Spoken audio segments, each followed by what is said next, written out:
Bismillahirrahmanirrahim. Assalamualaikum warahmatullahi wabarakatuh.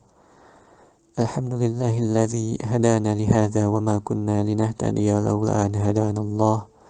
Asyhadu an la ilaha illallah wahdahu la syarikalah wa asyhadu anna Muhammadan abduhu wa rasuluh. Amma ba'du. Ma'asyiral muslimin rahimakumullah.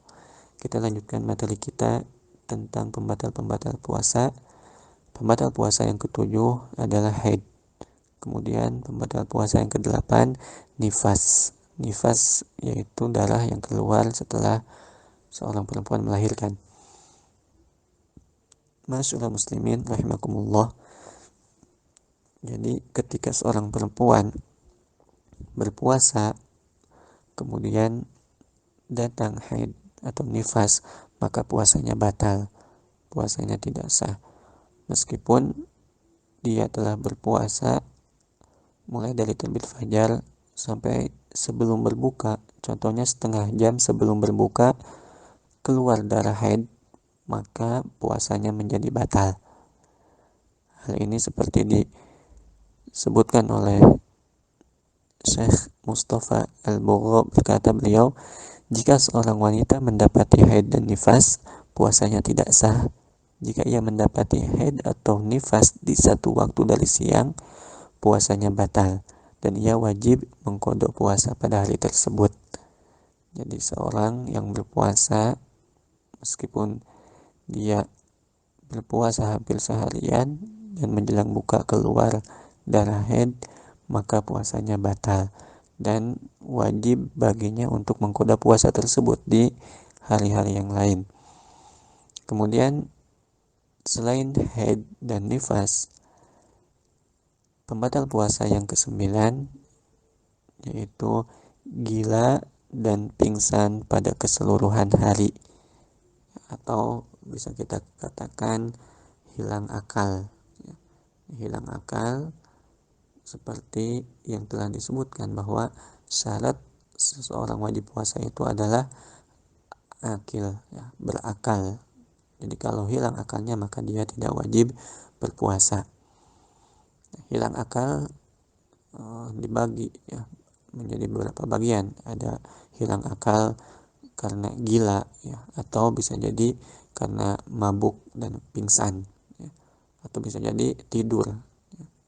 Nah, kalau gila sengaja atau tidak disengaja, gila itu membatalkan puasa meskipun sebentar, tidak wajib orang gila itu berpuasa. Kemudian yang kedua, hilang akal karena mabuk dan pingsan.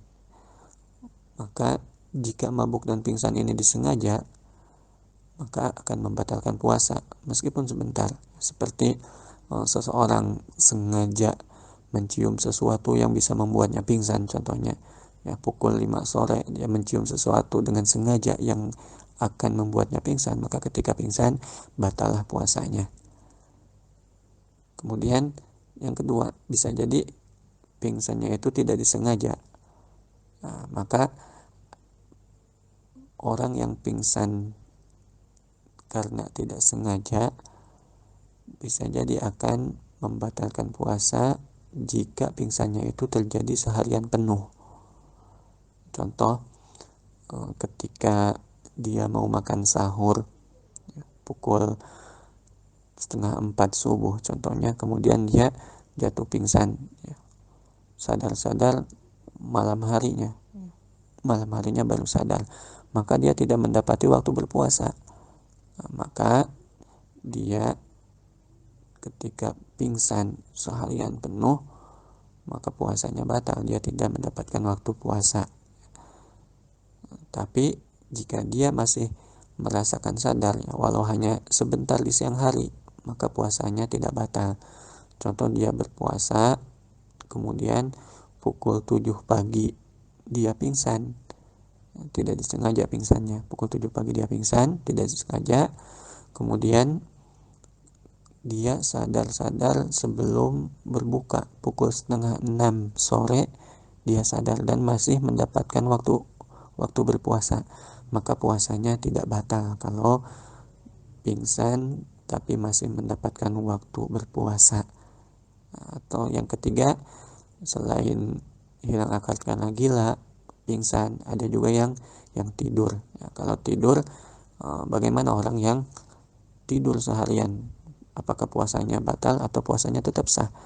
Maka ada ulama yang mengatakan tidak sah sebagaimana pingsan. Tapi yang sahih dari pendapat mazhab Syafi'i, tidur seharian tidak merusak puasa karena orang yang tidur masih termasuk ahliyatul ibadah, orang yang dikenai kewajiban ibadah, ya, seperti yang dijelaskan di dalam kitab Kifayatul Akhyar.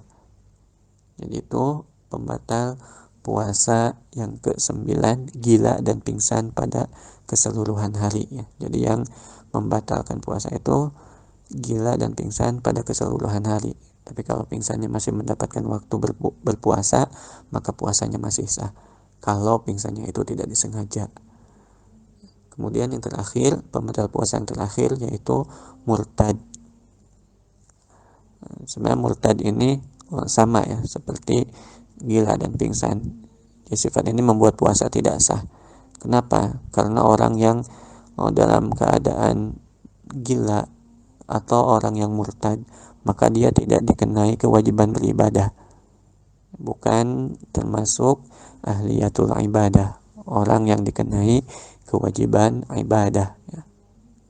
Sebelumnya telah dijelaskan di syarat wajibnya berpuasa yaitu muslim, ya. Muslim. Kalau orang kafir, ya, murtad ini kan orang Islam yang keluar dari Islam, dia menjadi kafir, maka dia murtad dan tidak dikenai kewajiban beribadah. Ma'asyiral muslimin rahimakumullah, Muhammad Al-Hisni berkata, jika datang gila atau ada yang murtad, maka batallah puasa karena tidak termasuk ahliyatul ibadah, yaitu orang yang dikenai kewajiban beribadah, yang dijelaskan di dalam kitab Kifayatul Akhyar. Jadi orang yang murtad, ya, dia berpuasa dari pagi sampai sore, kemudian di sore hari dia keluar dari Islam, dia murtad, maka batallah puasanya. Demikian pembatal puasa, mulai dari yang pertama sampai yang terakhir barusan telah disebutkan. Mudah-mudahan menjadi ilmu yang bermanfaat untuk kita semua. Sallallahu ala nabiyyina Muhammad wa ala alihi wa ashabihi ajma'in. Assalamualaikum warahmatullahi wabarakatuh.